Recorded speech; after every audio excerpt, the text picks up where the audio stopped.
Welcome to Club Sports. I'm Clark Dalton. The NBA offseason has been utterly mind-blowing. As Kawhi Leonard, Kevin Durant, Kyrie Irving, Paul George, Anthony Davis, and Russell Westbrook have all left their previous teams, joining new squads. This period has been so chaotic that for the first time in a decade, there is no super team, creating a high level of parity.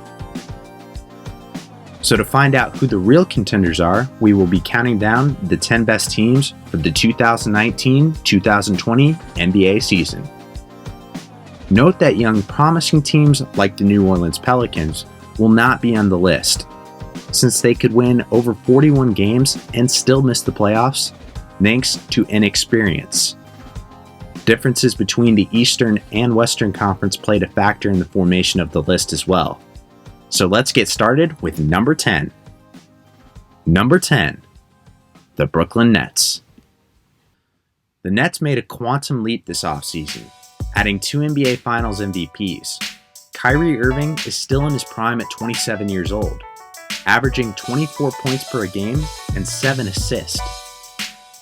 The Nets will not be a team that is a one-man show, since they have several young pieces who are already legitimate NBA veterans. Joe Harris led the NBA in three-point percentage last season, shooting 47%. Jared Allen was top 15 in blocks. Karis LeVert and Spencer Dinwiddie provided a nice 1-2 punch off the bench, averaging 30 points collectively. Adding superstar talent into the equation will elevate these prospects to a new level. Now, Kevin Durant's Achilles injury is severe, making a return for this season unlikely, which will prevent this team from reaching their full potential. However, the Nets' high-tempo offense and flashy superstar produces a fun team that will be the prize ticket of New York. Number 9, the Golden State Warriors. Now, you may be surprised that I have the Warriors so low, but hear me out. The Warriors not only lost Kevin Durant, but decided to let go of 2 pieces that were instrumental in the foundation of their dynasty. Andre Iguodala and Sean Livingston were a pair of guards who were elite defenders that delivered in the clutch. Now that both are gone, it's unclear as to who will step up and fulfill this role. Klay Thompson probably will return late in the season, around February. These challenges are troublesome, but the Warriors are not going to fall into the abyss. They added D'Angelo Russell, who is a budding young talent coming off an all-star campaign, averaging 21 points and 7 assists. Steph Curry can still carry a team as well, with his rare shooting touch. When you combine these aspects with a well-run franchise, the result is a team that can win a lot of games. Number 8, the Portland Trail Blazers. Damian Lillard has been relegated to obscurity for most of his career. Last season, he broke out of that shell, averaging 27 points, leading the Blazers to their first conference finals in 19 years. CJ McCollum has now earned star status as well, averaging 21 points per game. The Blazers also fortified their front court by trading for Hassan Whiteside, who is regarded as a top-tier shot blocker and who contributes on the offensive end with a regular double-double. Now the West is deep once again, making it difficult to replicate the same magic. Still, Portland fans have plenty of reason to be very excited this season. Number 7, the Houston Rockets. As of yesterday, the Rockets are the only team to feature 2 league MVPs on this list. The Rockets already had a strong core in Clint Capella, Eric Gordon, and PJ Tucker. They kept all of these assets in the Westbrook trade. Now, Houston does have a dilemma in trying to recalibrate their offense so Harden and Westbrook can rekindle their chemistry.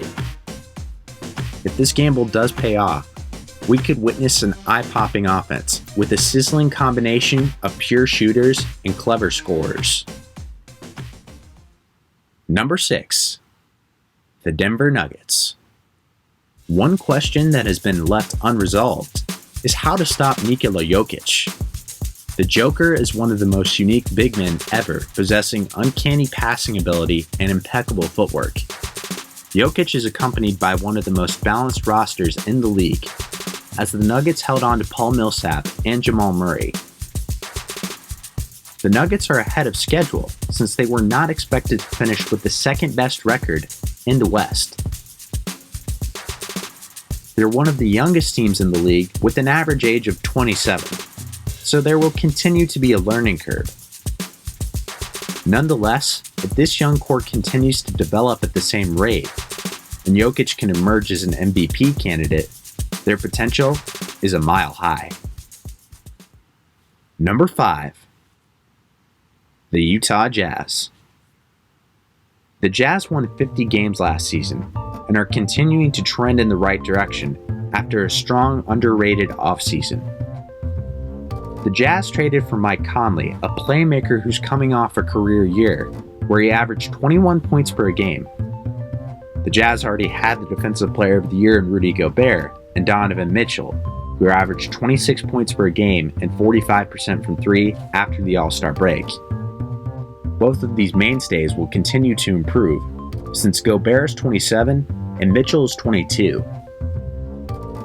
Although this new core will need some time to grow together, these components will generate a new brew that will deliver one of the best seasons Utah has had in recent history. Number 4. The Philadelphia 76ers. The 76ers have been on the cusp of completing the process, almost defeating the Toronto Raptors in 7 games last season.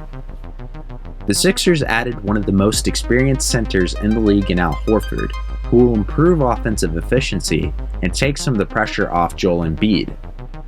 Ben Simmons is still a master conductor of the offense, averaging 8 assists per game on over 50% shooting from the field. The only concern is the team's ability to shoot from 3, since they shot near the league average at 36% and lost their best shooter in JJ Redick. The Sixers' offense is still formidable though, as they were one of 2 teams to have 5 players in double digits every game. With an added sense of urgency from playoff frustration, the Sixers should be among the favorites to land in the Eastern Conference Finals. Number 3. The Los Angeles Lakers. Anthony Davis is at the height of his powers. When you add the spectacle of Los Angeles, it will ignite a strong flame, showing the basketball world his full arsenal. The Lakers acquired veterans who know how to win. Danny Green, Rajon Rondo, and JaVale McGee have all been integral parts of championship teams and are hungry for that sweet taste one more time. The only concern is if LeBron James is still at a championship level. LeBron is almost 35, which is ancient in the NBA, and marks an age when several greats inevitably decline. Yet if LeBron is good to go, the Lakers have 2 generational talents paired with numerous champions, making them a force to be reckoned with. Number 2. The Milwaukee Bucks. Giannis Antetokounmpo is 24 and coming off an MVP campaign, so it's fair to say that his meteoric rise will continue. The Bucks kept Brook Lopez and Chris Middleton, who are reliable threats from 3 that can take the workload off Giannis, giving him time to stretch his offensive game even more. Mike Budenholzer won Coach of the Year in his first season, which means that his system worked and maybe even better after a year of experience. The Bucks still need a true star to complement Giannis and deliver in crunch time. Even though they're one piece away, they will still find a new pinnacle. Number 1. The Los Angeles Clippers. They added Kawhi Leonard, who is a 2-time NBA Finals MVP and a 6-time All-Star in Paul George, to a team that won 48 games, making the playoffs without an All-Star. I think it's clear who won free agency. The Clippers' defense is going to be spectacular, with Kawhi, George, and Patrick Beverley, who have each made the All-NBA defensive team. The Clippers' offense is going to be outstanding since Kawhi, Paul George, and Lou Williams each had over 20 points per game last season. This team has all the necessary ingredients for a championship recipe. There you have it, my top 10 NBA teams. If you have your own thoughts on the topic, please comment down below. And subscribe to see more top 10s. Thanks for watching.